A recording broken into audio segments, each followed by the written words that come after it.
राधे राधे दोस्तों, आपका अक्षता दर्शन में स्वागत है। यह एक वृंदावन की घटना है।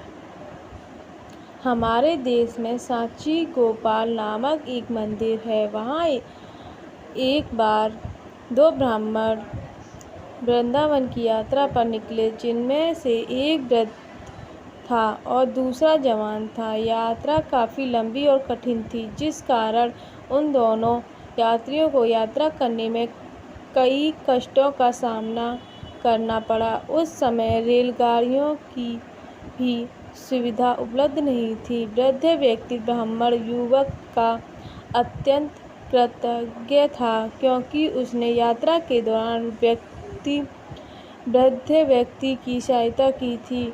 वृंदावन पहुंचकर उस वृद्ध व्यक्ति ने कहा, हे युवक, तुमने मेरी अत्यधिक सेवा की है। मैं तुम्हारा अत्यंत कृतज्ञ हूँ। मैं चाहता हूँ कि तुम्हारी इस सेवा के बदले मैं तुम्हें कुछ पुरस्कार दूँ। उस ब्राह्मण युवक ने उससे कुछ भी नहीं लेने से इनकार कर दिया, पर वृद्ध व्यक्ति हठ करने लगा कि उस वृद्ध व्यक्ति ने अपनी जवान पुत्री का विवाह उस ब्राह्मण युवक से करने का वचन दिया। ब्राह्मण युवक ने वृद्ध व्यक्ति को समझाया, ऐसा नहीं हो सकता, क्योंकि आप बहुत अमीर हैं और मैं तो गरीब हूँ, बहुत ही गरीब ब्राह्मण हूँ। पर वार्तालाप मंदिर में भगवान गोपाल कृष्ण की श्री विग्रह समझ हो रहा था, लेकिन वृद्ध व्यक्ति अपनी हट पर अड़ा रहा।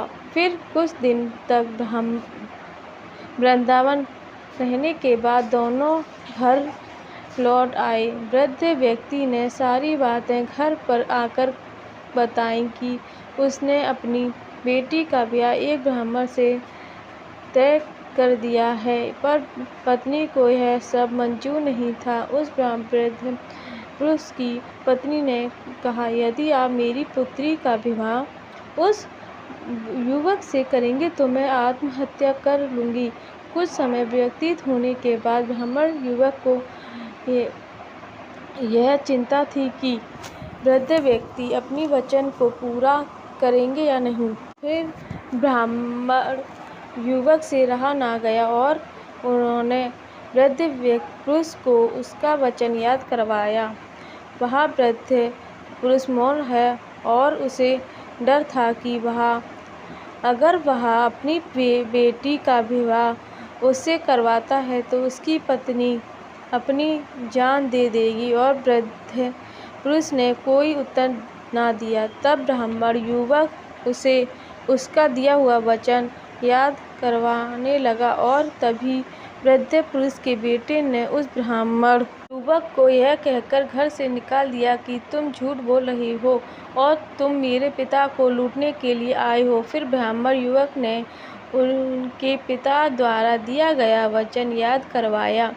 फिर ब्राह्मण युवक ने कहा कि यह सारे वचन तुम्हारे पिताजी ने श्री विग्रह के सामने दिए थे। तब वृद्ध व्यक्ति का ज्येष्ठ पुत्र, जो भगवान को नहीं मानता था, युवक को कहने लगा, अगर तुम कहते हो भगवान इस बात के साक्षी हैं, तो यही सही। यदि भगवान प्रकट होकर यह साक्षी दे कि मेरे पिता ने वचन दिया है, तो तुम मेरी बहन के साथ विवाह कर सकते हो। तभी युवक ने कहा, हाँ, मैं भगवान श्री कृष्ण ने कहूँगा कि वे साक्षी के रूप में आए। उसे भगवान श्री कृष्ण का पूरा विश्वास था कि भगवान श्री कृष्ण उसके लिए वृंदावन से जरूर आएंगे। फिर अचानक वृंदावन के मंदिर की मूर्ति से आवाज़ सुनाई दी कि मैं तुम्हारे साथ कैसे चल सकता हूँ, मैं तो मात्र एक मूर्ति हूँ। तब उस युवक ने कहा कि अगर मूर्ति बात कर सकती है तो साथ भी चल सकती है। तब भगवान श्री कृष्ण ने युवक के समक्ष एक शर्त रख दी कि तुम मुझे किसी भी दिशा में ले जाना, मगर तुम पीछे पलटकर नहीं देखोगे।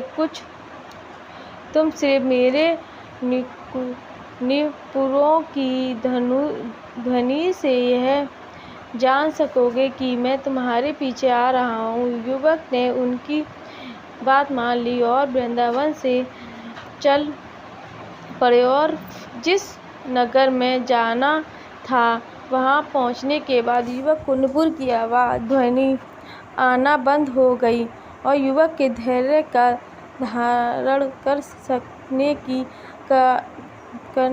के कारण पीछे मुड़कर देख लिया। मूर्ति वहीं पर स्थित खड़ी थी। तब मूर्ति आगे नहीं चल सकती थी क्योंकि युवक ने पीछे मुड़कर देख लिया था। वह युवक दौड़कर नगर पहुंचा और सब लोगों को इकट्ठा करके कहने लगा कि देखो, भगवान श्री के साक्षी रूप में आए हैं। लोग स्तंभित थे कि इतनी बड़ी मूर्ति इतनी दूरी से चल कर आई है। उन्होंने श्री विग्रह के सम्मान से उस स्थान पर एक मंदिर बनवा दिया और आज भी उन लोगों इस मंदिर में साक्षी गोपाल की पूजा करते हैं। राधे राधे दोस्तों, अगर आपको मेरा चैनल मेरी कहानी पसंद आई हो तो मेरे चैनल को लाइक, सब्सक्राइब और शेयर करें। धन्यवाद।